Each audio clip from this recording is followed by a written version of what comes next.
Hi everyone, welcome to the French Renaissance Theater History Lecture.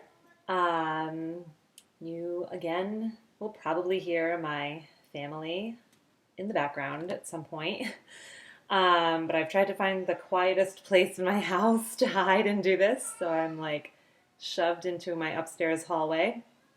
I hope everyone's doing okay and hanging in there. And please make sure that you have the French Renaissance note-taking form by your side while you are watching this lecture. Pause, answer the questions, keep taking those notes because as we get closer to what your final project is going to be, you're going to be referring back to all of your notes from all the lectures from this class.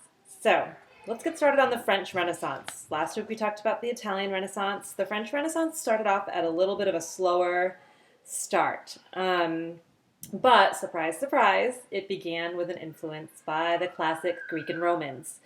At the start of the French Renaissance, around 1540, classical plays by the Greeks and the Romans began to be translated into French. So now we have a whole new audience for those works. By 1550, plays by Sophocles and Euripides and Seneca from Rome were all being printed and disseminated. And also being printed and disseminated was Aristotle's Poetics.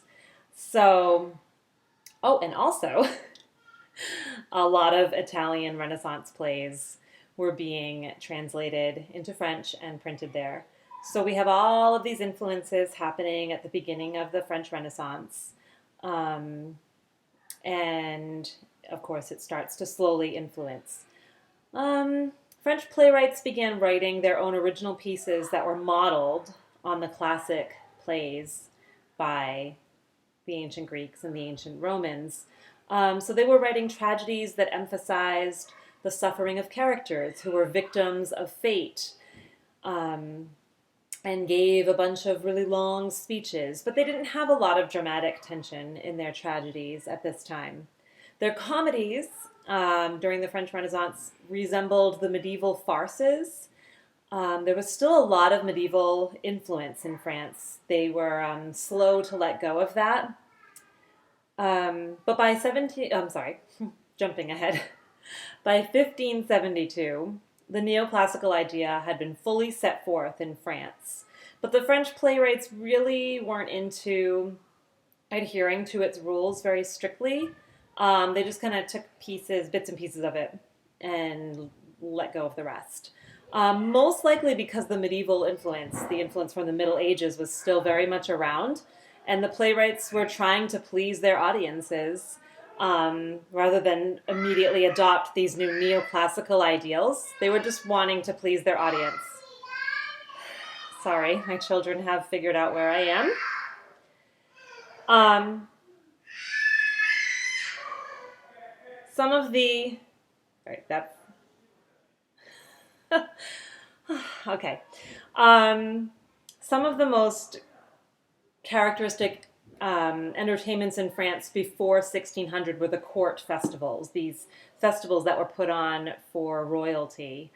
And royals loved using court festivals with theater performances to illustrate France's power and to encourage alliance with other nations. So theater was being used sort of politically in France. The court spectacles were big, and the neoclassical plays were kind of gaining in strength, but these were only really appreciated at this point by an educated class. So this left the French public stage, just public professional theater, at a kind of a low place. Before 1600, there wasn't a lot of theater going on in France that wasn't just for the royals or for the educated class. But that would be changing eventually. So let's move on to slide 2.